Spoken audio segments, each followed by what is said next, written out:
God from the equation.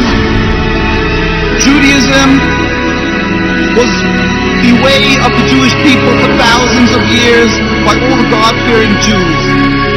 Zionism is 100 years old by non-practice created, concocted by non-religious Jews as a whole.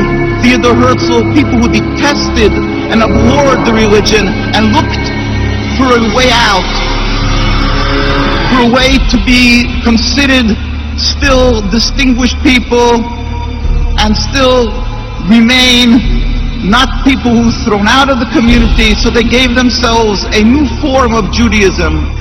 Congressman Julius Kahn presented Woodrow Wilson with a letter from three prominent Jewish Americans. They were Henry Berkowitz of Philadelphia, Max Senior of Cincinnati, and Professor Morris Jastrow of the University of Philadelphia, Pennsylvania. It read in part, "We raise our voices in warning and protest against the demand of the Zionists for the reorganization of the Jews as a national unit, to whom now or in the future territorial sovereignty in Palestine shall be committed. This demand not only misrepresents the trend of the history of the Jews, who ceased to be a nation 2,000 years ago, but involves the limitation and possible annulment of the larger claims of Jews for full citizenship and human rights in all lands in which those rights are not yet secure. We ask that Palestine be constituted as a free and independent state, to be governed under a democratic form of government recognizing no distinctions of creed, race, or ethnic descent, and with adequate power to protect the country against oppression of any kind. We do not wish to see Palestine either now or at any time in the future organized as a Jewish state." The Torah is very clear in that when there was a decree of exile for the Jewish people 2,000 years ago, we were expressly told by God that we are forbidden to try to recreate our own establishment, our own entity. We are forbidden to have a state. Even in an uninhabited land, we must accept that our being expelled from the land of Palestine and the destruction of the temple was not because of our physical lacking, but only because of our spiritual lacking, that we were not on enough of a high level of spirituality. The books of the prophets are open, anybody can see and read that.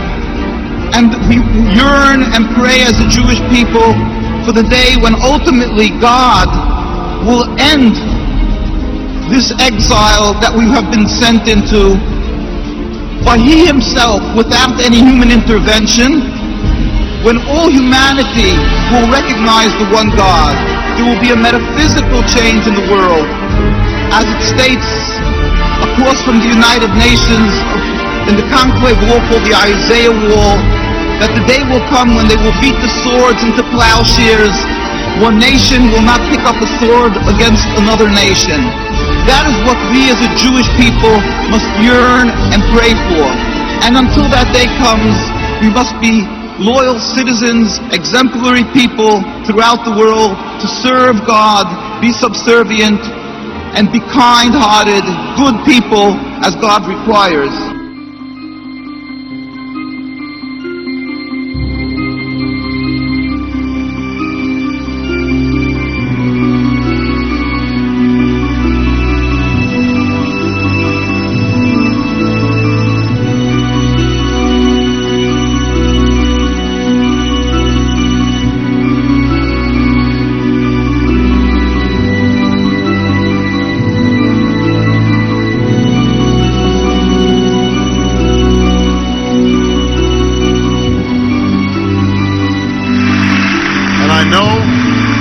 I know that when I visit AIPAC, I'm among friends, good friends.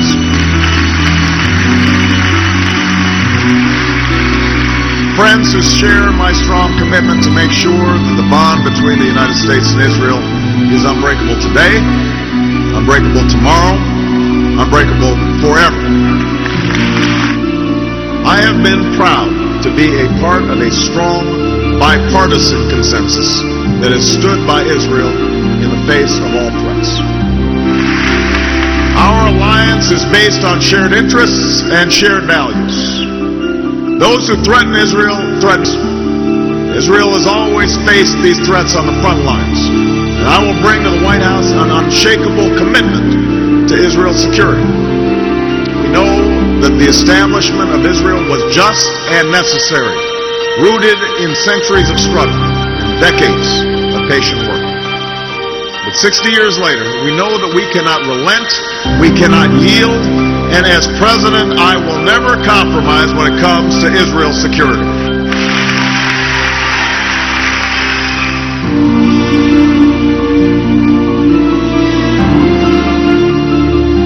There is something very curious about modern Western civilization.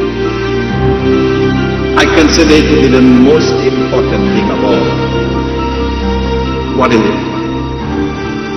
Modern Western civilization has come into being as a consequence of a reconciliation, a curious reconciliation, a rapprochement between some Christians and some Jews.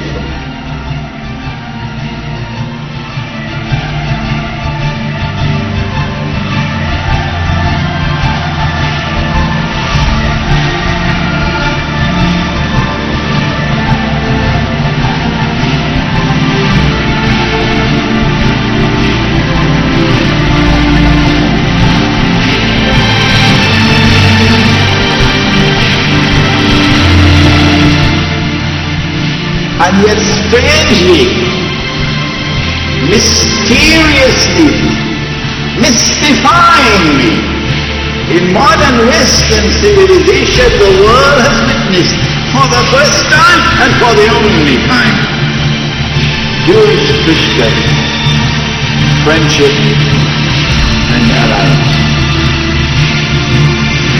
So this is not real. It appears to be. It is I used to say early on when I was a kid, I'd say, when I was a young senator, I'd say, if I were a Jew, I'd be a Zionist. I am a Zionist. You don't have to be a Jew to be a Zionist. You don't have to be a Jew to be a Zionist.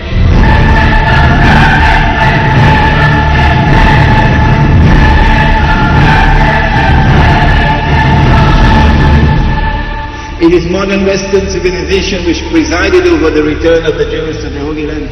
Without the modern West, they could not have done it.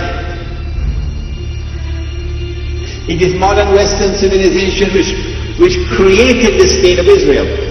The European people did it, not the Oriental Jews.